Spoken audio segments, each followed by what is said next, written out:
Maamar, the second page of the Maamar, um, and um, it, we're speaking about the level of the salt. Salt itself has no taste. That has to flavor the meat that has taste. The same thing. The pnimius HaTorah is something beyond understanding. It's like inedible in a way, like salt. But only through pnimius HaTorah can we reveal, even though the nigla of Torah is only a marshal of the kadmoin shalaylam, even though it's a level that is like a marshal that conceals on a nimshal. Metaphor is something that conceals on the idea and the metaphor. So therefore, one might think that the Torah is concealing the Ein Sof, and we do not see the kadmoin shalaylam, the purpose, but through the melach, through the learning of Pnimis HaTorah, through learning Kabbalah, and through learning these stories of the Torah, the Haggadah, which this is called Nishmasa Daraisa. So then this acts like salt to the meat, and because it's salt to the meat, it causes that one should appreciate and reveal and transform the marshal part of Torah, the nigla part of the Torah, instead of it being just a marshal that conceals and hides the kadmoina shalolim, hides the Ein Sof. Instead of hiding the Ein Sof, it actually will reveal the Ein Sof. It'll be a keli for the Ein Sof. That is the point that the Tzemach Tzedek is saying,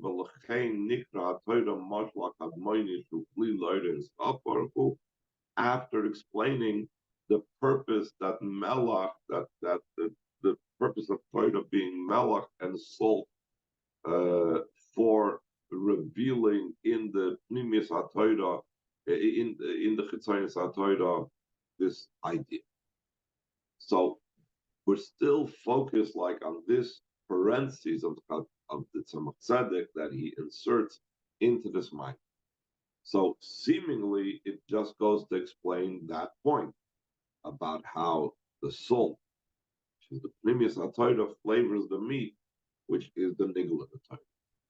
Now the Rebbe is going to introduce that this point about calling the Torah Mishal HaKadmoini, that it's a keli to the Ein Sof Baruch Hu, that's a marshal HaKadmoini Shalaylam, is out to also explain something earlier as well in the Maamar. Last paragraph on the second page of the Maamar. In the ad, put the Torah Shambas calls Hasif over there, and put the Torah at the beginning of that paragraph, way before he actually brings that Chatzai Eagle, way before Tzemach Tzedek brings that parentheses. It speaks about the idea of self-sacrifice. That it says that the power of self-sacrifice, which means going beyond intellect, comes from that part of the nefesh that's beyond intellect. And so now the Rebbe is going to connect this agor of the Tzemach Tzedek, this parentheses to the Tzemach Tzedek at the end of the paragraph, to the topic that's mentioned already at the beginning of the paragraph. We could say, this note of the Tzemach Tzedek concerning the marshal for the early one, the keli of the Ein Sof, it's connected not only to the words just prior to the parentheses, the ones that are close to the parentheses, that in Torah encloses the essence of the Ein Sof. And that is expressed, that Tzemach Tzedek says, by calling the Torah Mishal HaKadmoini, Alagam, but also the Tzemach Tzedek's note, the Tzemach Tzedek's parentheses is connected also Lameduber Beroish Asif to what's spoken about at the beginning of the paragraph. This Inyan Mesiris Nefesh about the idea of Mesiris Nefesh. How does this idea of Torah being called Mishala Kadmoini have to do with the beginning of the paragraph of Mesiris Inyan Mesiris Nefesh Abama Atzmi Sanef Shalamayla Baseichel? Idea of self-sacrifice that comes from the essence of the nefesh beyond intellect. That essence of the nefesh is shebetela la'atzmi self baruch hu, is also bottled to the essence of the Ein Sof shalamayla mayla gam ke'me'achachma. That's also very, very much higher than chachma. So the person's own etzem nefesh, that's the source of the Mesiris Nefesh, is connected with Kaviyachal Hashem's etzem, which is beyond intellect, way higher than Chacham. Reza Hanisilas Koyach La'avoid Umizbate Ba, the Mashal HaKadmoini, essence of the nefesh of the person, that empowers him to do the avodah, and through it becomes expressed the avodah of a mashal to the Kadmoini Shaloilam, meaning not a mashal that conceals on the Kadmoini Shaloilam, but lasis me'inyan ha-mashal kli l'Kadmoini Shaloilam, to transform and make and turn the mashal into a keli for the Kadmoini Shaloilam. Instead of being a concealment, it becomes a vehicle, a channel for the Kadmoini Shaloilam, and that is a result of the revelation of the essence of the nefesh of the person, which connects with the essence of the Eibishter, the level of Kadmoini Shalom.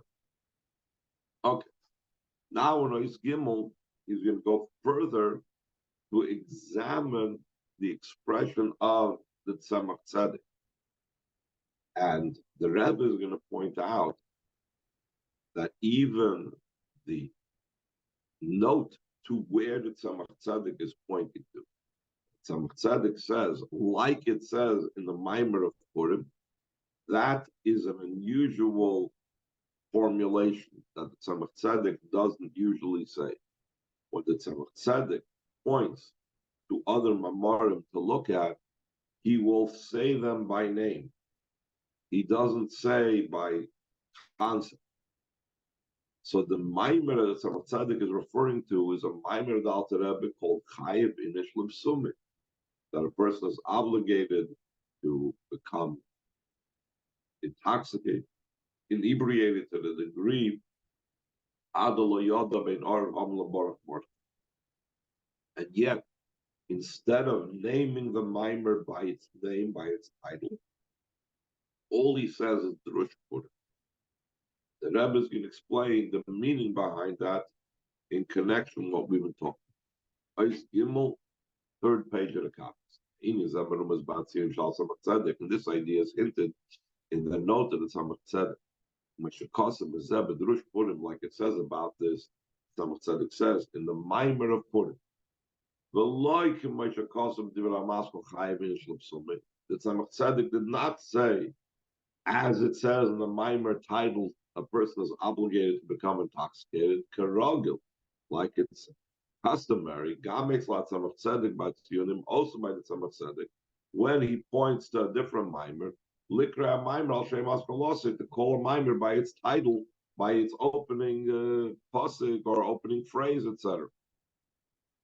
So before we can understand that, we need to understand the theme of this idea of Chayav Inish L'Psum.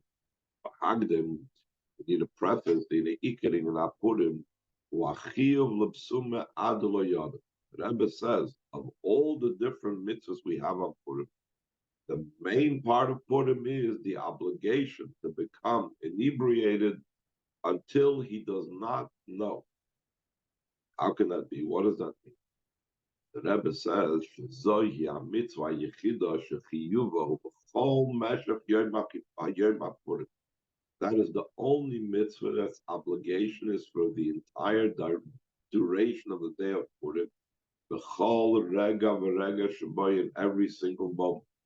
Because when you're dealing with the other mitzvahs of Purim, once you send shalach manos to one person, you fulfilled the mitzvah. There's no obligation to keep on sending shalach manas. But once you have given matanis lavyonim to two poor people, so then you have fulfilled the mitzvah. You've heard the Megillah. That's twice. You heard it at night. You heard it in the morning, or during the daytime sometime. You fulfill the mitzvah. There is a certain step, a certain limit. Ad lo yada is something that is pervasive. There's no particular limit, and there's no particular constriction on it. What is so special about this mitzvah? Here behind this is, but Peter, first of all, we need to understand the literal meaning. What's it mean? He doesn't know between Adar Haman and Baruch Markai. Peter, Adla Yada made Adar Haman Baruch Markai. What does it mean when it says he does not know between cursed is Ham and Markai is blessed? Isam and Parshim is brought on the Farshim.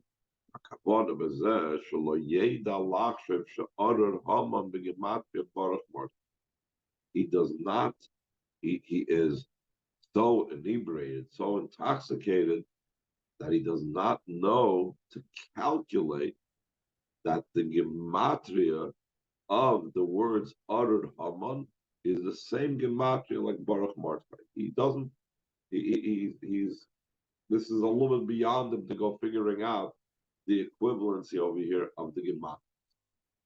So the Rebbe discusses based on what is a gematria about. But we need to understand the gematrias that are mentioned in Torah are not, heaven forbid, just gematrias that are said by chance. They're not just, well, this is 13, that's 105, this is 105. There is a commonality. The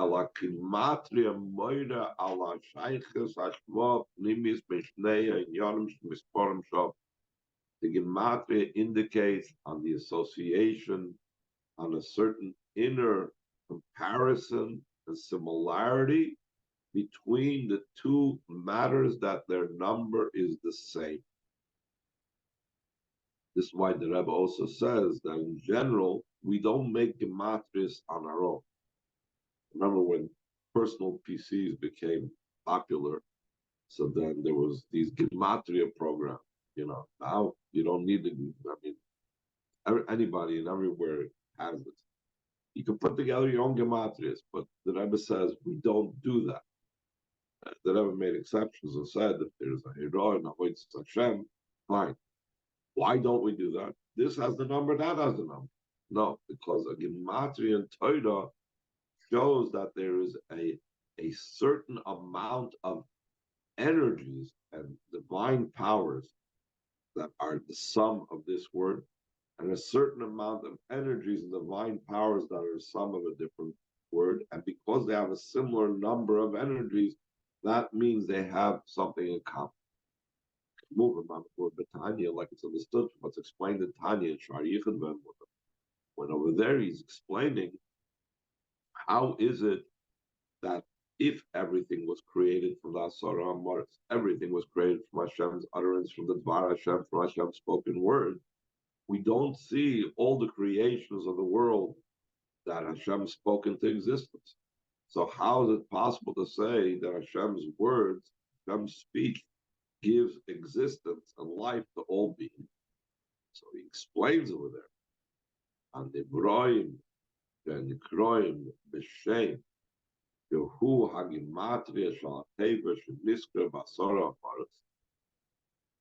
Faras. Creatures that are not mentioned openly in the Asara Maris, but their name is a gematria of a certain word of the Asara Maris.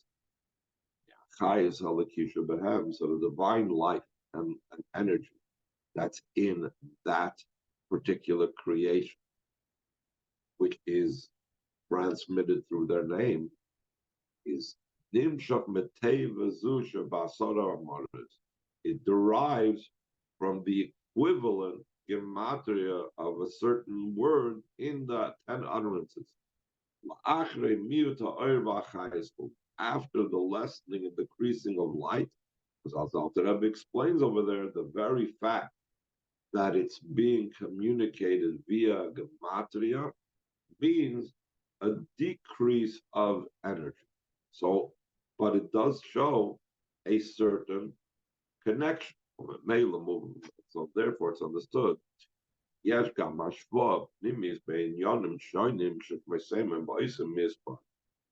is a certain similarity, an inner comparison between different things that the numerical value is the same by how they are called. So therefore, let's go back to our topic. We're saying that Orur Haman and Baruch Mordechai have the same gematria. Pisa in the movement according to this, it's not understood. What's the similarity? What's the comparison between cursed is Haman and blessed is Mordechai? These are two opposites. This is Klippa, this is Kedusha. How do we compare the two? How do we say that they have a gematria? Here is the explanation. This is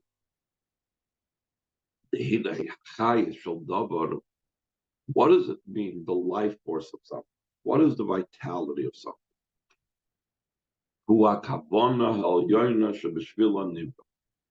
It's the intention of above, it's Hashem's purpose that for the sake of that matter, for the purpose of that matter, it was created.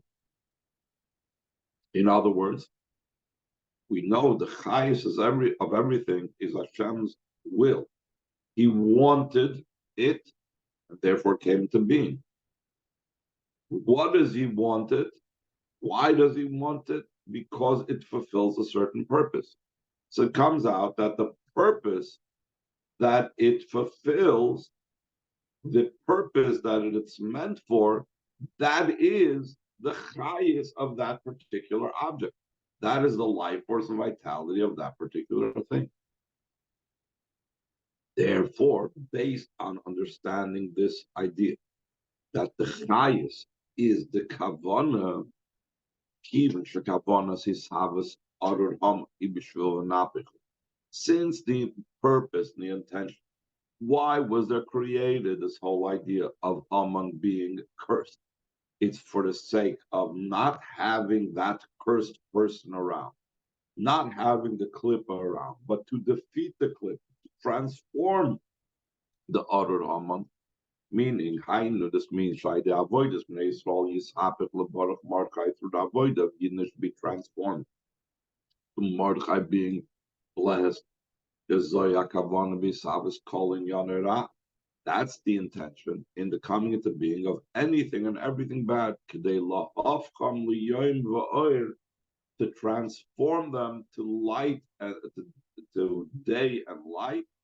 And the Rebbe in the footnote brings down over here from Anya Per Chavzayin that says that Hashem awaits also the Gam Rosha Liyoim Ra. What does that mean, Liyoim Ra? That the Ra of the bad, he should turn it into Yom, he should turn it into day. So that is the inner purpose of the Arur Hama. Nimtza comes out that they're actually on the same page. The godly life force, meaning, we said before, the godly life force means the intention, the purpose of Arur Haman is Mordechai being blessed. But he says in footnote 222, it's only, but since that chayis is concealed, when you look at Haman, you see someone who wants to destroy the Eden, you don't see it proclaiming itself as waiting itself to be transformed. So therefore, it's in a way of a gematria. It's in a way that shows that it's a very minimal amount because it's concealed. Now getting back to the Maamar Chazal, 3 lines from the bottom, that's the inner meaning of that he does not know between. Cursed is Haman and blessed is Mordechai. Lafich is Ar Ham Baruch Mordechai. To transform the curse of Haman to the blessed of Mordechai. Until there will not be visible any type of distinction between them. Since also Haman being cursed becomes and becomes transformed to Baruch Mordechai. So that's the idea of Adela Yada. He doesn't know the difference because he sees he sees no difference. The purpose is identical. But even deeper, the Rebbe says, Roya, top of the next page, in the other Haman, when he encounters and sees something that expresses Haman should be cursed, Areyu Roya Miyad, he immediately sees. But Adra, not just immediately sees, but also Roya Rak, all he sees as a Kavanah Shabbataychai, the purpose that's in it, which is Baruch Mordechai, that Mordechai should be blessed. Because that is the whole purpose that he sees in. Any question? The Rebbe also in the footnotes adds that this idea is also the concept that a person that shame, as I'll say, just like a person needs to bless Hashem for the good, he has to bless Hashem for the opposite of it. The Gemara explains what's it mean, bless for the opposite. So he says, "L'kibula b'simcha," to accept the opposite with joy. So the Rebbe explains that this is a Torah obligation. And if it's a Torah obligation, like the Rebbe always emphasizes, it has to be a true joy. The kishem, just like so too here. How does he have how can he have such a type of experience? Because when he realizes and he sees that the intention is that I need to transform the negative into a positive, so he sees the true joy that's concealed in it. Similar to the story of Rabbi Kiva, that when they saw Rabbi Kiva and his colleagues, when they saw different expressions of the destruction of the Beis Hamikdash, the exile, and so on. For example, he saw a fox running around or in place of the Kodesh HaKadoshim. So his colleagues cried, but Rabbi Kiva laughed, because Rabbi Kiva, in the destruction, he right away saw the level of the Geul. Okay, second paragraph on page 4, page 320. We still need to understand. Seemingly, when we do what we're supposed to do, we're supposed to transform the curse of Haman to the blessing of Mordechai. So then, so then, there truly is no difference, because that's the true meaning, the true chayis, the true life force and vitality of the Or Haman is that should become Baruch Mordechai. In case of so, Maamar, why is it saying the word Chazal? It says until he does not know to distinguish between Or Haman and Baruch Mordechai. What does that mean? He doesn't know, but there is a difference between because he's intoxicated. He doesn't know the difference. But based on what we said now, there is no difference. In truth, the whole purpose of Or Haman is to transform it to Baruch Mordechai. So there must obviously be a difference between them. The Rebbe goes on to answer you and Bahagdamai Razal. This will be understood, prefacing what Chazal say. B'doyle tshuva, it's doinus nasla kizuk zakia, is that tshuva is so great that even intentional sins become for him like mitzvahs. Through a tshuva out of love,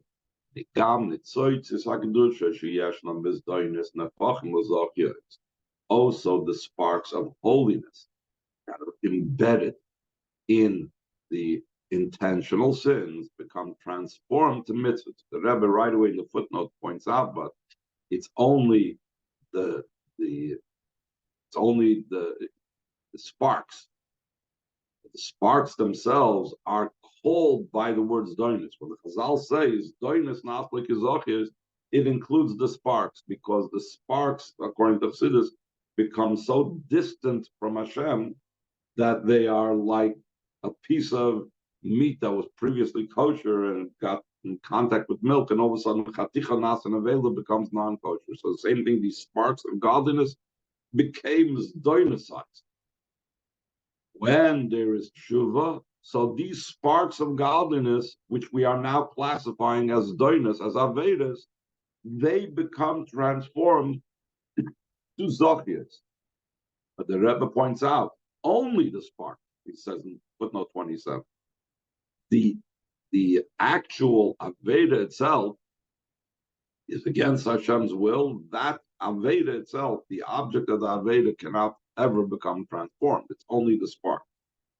Anyway, getting back to the inside, and because of that, because the sparks of holiness that's in this doinus are transformed to mitzvahs, and in this regard is the advantage and quality of Baal Tshuva over Tzadikim. Like the ruling is remote Baal Tshuva and Tzadikim for that place where Baal Tshuva stand, even complete Tzadikim cannot stand over there. This means Tzadikim mevarim rakas and Tzadikim refine only the sparks that are in kosher things, in permitted things. Those sparks and those permitted things get their life force and vitality from klipas noiga. And that's all they're able to refine. They can't go any lower. The Elon, it's enough as opposed to the sparks that fell into prohibited things that comes from the three Talmudic clippers. So according to the dictates of the Torah, which the tzaddik is careful to follow, he follows every point of the Torah. They cannot be elevated. They cannot be refined. But just the opposite. Following the rules of Torah, one needs to push them away. As opposed to Baal Tshuva mevarim, gamas and tzotzes, enough begimel klipsat meyes that they refine even the sparks that fell in gimel klipsat meyes. This doinus naslik izachias.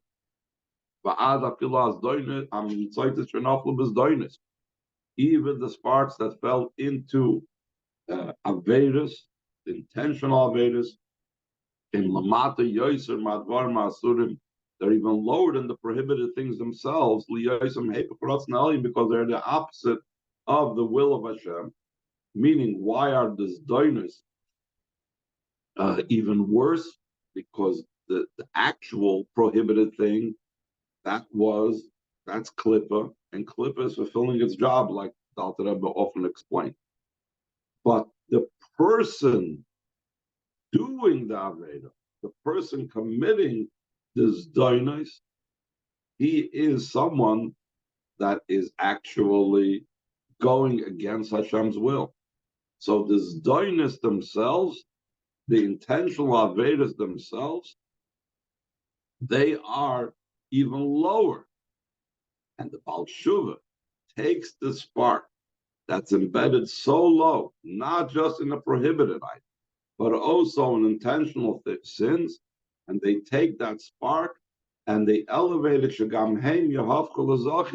that they should also become transformed to a positive. So what does it come out from that? That the place that the Baal Tshuva accomplishes something that the tzaddik doesn't accomplish. That's what it means when Maamar the Baal Tshuva because the Baal Tshuva is able to elevate those sparks as well.